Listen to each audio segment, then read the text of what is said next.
Hi friends, welcome back to my channel. ఇక ఈరోజు ఎపిసోడ్లో ఏం జరగబోతుందో తెలుసుకుందామా. గాయత్రిని మాధవ్కి ఇచ్చి పెళ్లి చేయమని ఇక మహా అడగగానే ఇక తాయారు రెచ్చిపోతూ ఉంటుంది. అయినా సిగ్గు లేకుండా ఇక్కడికి వచ్చి ఇలా అడుగుతావా అమ్మాయి, పో ముందు అంటూ ఇక మహాని తిడుతూ ఉంటుంది. ఈ మాట వినగానే ఇక కేశవ ఆవేశంతో ఊగిపోతూ ఉంటాడు. పక్కనే ఉన్న కర్ర తీసుకొని తాయారు బుర్ర బద్దలు కొట్టబోతాడు.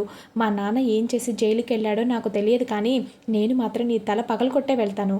ఇంకొకసారి ఎప్పుడైనా మా వదిన గురించి తప్పుగా మాట్లాడావంటే అంటూ ఇక కేశవ్ అయితే గట్టిగా వార్నింగ్ ఇస్తాడు తాయారికి. సర్లేరా, ఆ అమ్మాయి గురించి ఎవరు ఏమన్నారో కానీ పెళ్ళి కుదిరిన అమ్మాయి ఇంటికొచ్చి ఇలా గొడవ చేయడం కరెక్ట్ కాదు. మీరంతా ఇంటికెళ్ళండి అంటూ ఇక రవణయ్య సర్ది చెప్పి వాళ్ళందరినీ పంపించేస్తూ ఉంటాడు. ఇక అందరూ కూడా వెళ్ళిపోతూ ఉంటే ఇక మహా అయితే వెనక్కి వచ్చి, చూడు గాయత్రి, నేను నాకు నచ్చని పెళ్ళి తప్పించుకోవడానికి పెద్ద యుద్ధమే చేశాను. కానీ నువ్వు నీకు నచ్చిన పెళ్లి చేసుకోవడానికి మీ ఇంట్లో వాళ్ళని ఎదిరించి పెద్ది కావాలంటే ధైర్యంగా ముందడుగు వెయ్యి. అంతా నీ చేతుల్లోనే ఉంది అంటూ ఇక మహా అయితే గాయత్రికి బ్రెయిన్ వాష్ చేసి ఇక అందరూ అయితే ఇంటికైతే తిరిగొస్తారు. ఇక ఇంటికి రాగానే ఆరు బయట నారాయణ మంచం మీద కూర్చొని ఉంటారు.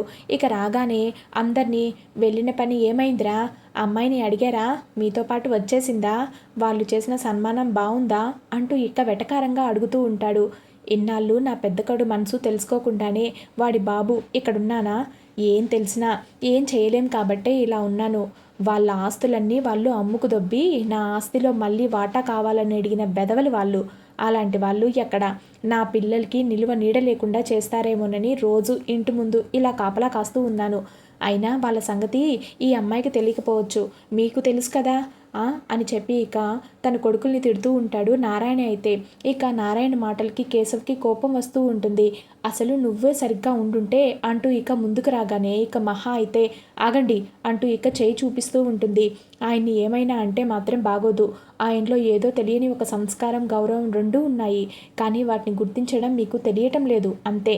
నేను ఈ ఇంటిని అమ్మాయిని కాదని తెలిసినా, కోడలుగా రాలేదు అని తెలిసినా, ఒక గెస్ట్గా వచ్చానని చెప్పినా కూడా ఆయన నాకు తోడుగా వచ్చారు. నా కోసం ప్రాణాలు కూడా లెక్క చేయలేదు. అలాంటి మంచి మనసుని అర్థం చేసుకోవడానికి ట్రై చేయండి. అంతేకాని ఆయన అనుభవాన్ని, వయసును తక్కువ చేసి మాట్లాడకండి అంటూ ఇక కేశవ్కి, చక్రికి బాగా వార్నింగ్ ఇస్తూ ఉంటుంది ఇక మహా అయితే. మరొక వైపు గాయత్రి ఇంటికి మీ తమ్ముళ్ళు, చక్రి భార్య వెళ్ళారని ఇక మాధవ్కు ఎవరో చెప్పడంతో పరిగెత్తుకుంటూ ఇంటికి వస్తాడు ఇక మాధవ్ అయితే. రేయ్, ఏంట్రా మీరు చేసింది, ఎందుకురా అత్తయ్య వాళ్ళ ఇంటికి వెళ్ళారు అని చెప్పి అడుగుతూ ఉంటారు. మీకు గాయత్రి అంటే ఇష్టం కదా, మీకు ఇచ్చి పెళ్లి చేయమని అడగడానికి వెళ్ళామని ఇక మహా అంటూ ఉంటుంది. అయినా ఆ విషయం గురించి ఎందుకు మాట్లాడారని ఇక మాధవ్ అడిగితే, నిన్న తెల్లవారుజామున మీరు గాయత్రి మీ బాధలు చెప్పుకొని ఏడ్చారు కదా, అయినా కానీ మీరు ఇంటికి వెళ్ళి అలా అడగడం, వాళ్ళ చేత ఇలా మాటలు అనిపించుకోవడం నాకు నచ్చలేదని చెప్పి ఇక మాధవ్ చెప్తూ ఉంటాడు. ఈ విషయం పైన కన్నా, చక్రి, అలాగే కేశవ అందరూ కూడా మాధవ్ని తిడుతూ ఉంటారు. ఇక ఇది చూసి మహాకి చాలా బాధగా అనిపిస్తుంది. ఇందులో వాళ్ళ తప్పేం లేదు పెద్ది, చేసిందంతా నేనే. బయట నుంచి వచ్చిన దాన్ని, బయటికి వెళ్ళిపోయేదాన్ని. నా హద్దుల్లో నేను ఉండకుండా జోక్యం చేసుకున్నందుకు ఐఎమ్ సో సారీ, నన్ను అందరూ క్షమించండి అని చెప్పి ఇక బాధగా గదిలోకి వెళ్ళిపోతూ ఉంటుంది ఇక మహా అయితే. ఇది చూసి నారాయణ కొంచెం బాధపడుతూ ఉంటారు. అడ్డగాడిదలాగా ముగ్గురుండి ఆ అమ్మాయి చేత క్షమాపణలు చెప్పించడం ఏంట్రా, సిల్లీ ఫెలోస్ అంటూ ఇక తిట్టేసి బయటికి వెళ్ళిపోతూ ఉంటాడు నారాయణ అయితే.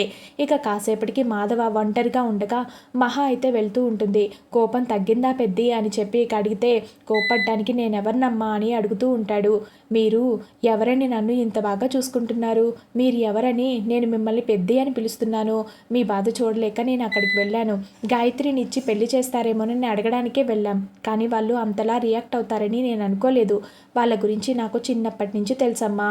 వాళ్ళు ఎలా ఉంటారో ఏంటో నాకు తెలియదా, అయినా వాళ్ళ వల్ల నువ్వు ఇంకెప్పుడు మాటలు పడకూడదు, అందుకే చెప్తున్నాను అని చెప్పి ఇక మహాకి నచ్చ చెప్పే విధంగా మాట్లాడుతూ ఉంటాడు మాధవ్ అయితే. ఇక ఇది ఇలా ఉండగా ఇక తెల్లవారగానే మాధవ మళ్ళీ కూల్ అయిపోతూ ఉంటాడు. ఇక అది చూసిన మహా అయితే, మీరు ఇంత త్వరగా కూల్ అవుతారని నేను అనుకోలేదు పెద్ది. అయినా కూల్ కాకపోవడానికి మీరేమైనా పరాయి వాళ్ళ, మీ మీద నాకేమైనా పగలున్నాయా అని చెప్పి ఇక మాధవ్ అయితే మాట్లాడుతూ ఉంటాడు మహాతోటి. ఇంతలో గదిలో చక్రి అలాగే కేశవ ఇద్దరు కూడా గొడవ పడుతూ ఉంటారు. వీళ్ళకి ఇదే పని అయిపోయింది అని చెప్పి ఇక మాధవ్ వెళ్తూ ఉంటే మీరుండండి నేను చూస్తాను అంటూ ఇక మహా అయితే వాళ్ళిద్దరు కొట్టుకుంటుంటే అక్కడ రూమ్లోకి అయితే వెళ్తుంది. అదేంటి కాలర్ పట్టుకొని ఎంతసేపు అలా ఉంటారు, కొట్టుకోండి రక్తాలు రావాలి, ఇక్కడ కొట్టుకుంటే ఏం సరిపోతుంది, వీధిలోకి వెళ్ళి కొట్టుకుంటేనే కదా నలుగురు చూస్తారు, వెళ్ళండి అంటూ ఇక వెటకారంగా మాట్లాడడంతో ఇక ఇద్దరు కూడా హవాక్కైపోయి మహా వైపు అలాగే చూస్తూ ఉంటారు. ఇక ఇది ఇలా ఉండగా మాధవ అందరికీ టీ ఇస్తుంటే మీ నాన్నగారికి నేను ఇచ్చేస్తాను అంటూ ఇక తీసుకొని బయటకు వెళ్తూ ఉంటుంది ఇక మహా అయితే. ఇక నారాయణ పేపర్ చదువుకుంటూ మంచం మీద కూర్చుంటాడు. ఏంటమ్మా నువ్వు తీసుకొచ్చావు, నువ్వు కానీ చేసావా అని చెప్పి ఇక నారాయణ అంటూ ఉంటే అంత కంగారు పడకండి, నేనేం చేయలేదు, మీ పెద్దబ్బాయే చేశాడని చెప్తూ ఉంటుంది. మంచిది, నువ్వేమైనా ప్రయోగాలు చేయాలనుకుంటే చక్రిగాడు ఉన్నాడు కదా వాడి మీద చెయ్యి, వాడు ఎలకలాంటోడు, నీ ప్రయోగాలకి సరిగ్గా సరిపోతాడు.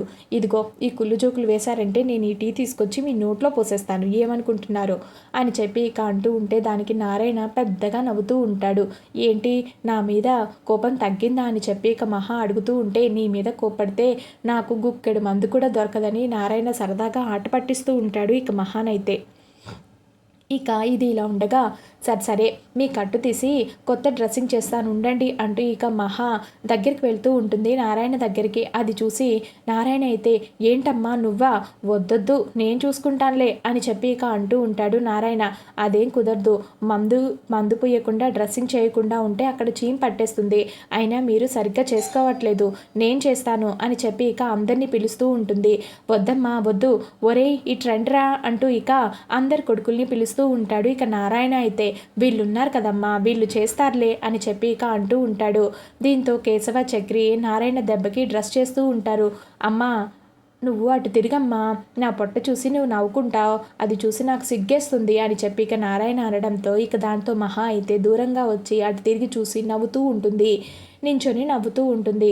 ఇక మాధవ అలాగే కేసి నాని ఇక చక్రి అందరూ కూడా నారాయణకి కట్టు మారుస్తూ ఇక నారాయణని ఆట పట్టిస్తూ ఉంటారు.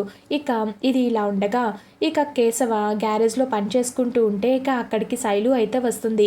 ఏంటి బుస్సు ఇలా వచ్చావని ఇక అడుగుతూ ఉంటాడు. ఇక కేశవ అయితే మీకు ఒక రిక్వెస్ట్ చేసుకుందామని అంటూ ఉంటుంది. ఏంటని అడిగితే నా ఫాలోవర్స్ నా కోసం ఎదురు చూస్తూ ఉన్నారంట, మీరు నాకు ఒక్కసారి ఫోన్ ఇస్తే ఒక రీల్ అప్లోడ్ చేసి ఇస్తా, అప్పుడు నా ఫాలోవర్స్ నేను అందరం హ్యాపీ అవుతాము అని చెప్పి అనడంతో ఇక అది విన్న కేశవ అయితే కుదరదు, మీరు అలా ఎందుకు అడుగుతున్నారో ఏంటో, మీరు నా డబ్బులు ఇచ్చేంత వరకు ఫోన్లు గీన్లు ఇవ్వడం కుదరదండి, ఏమనుకుంటున్నారో అని చెప్పి ఇక గట్టిగా మందలిస్తూ ఉంటాడు ఇక శైలునైతే.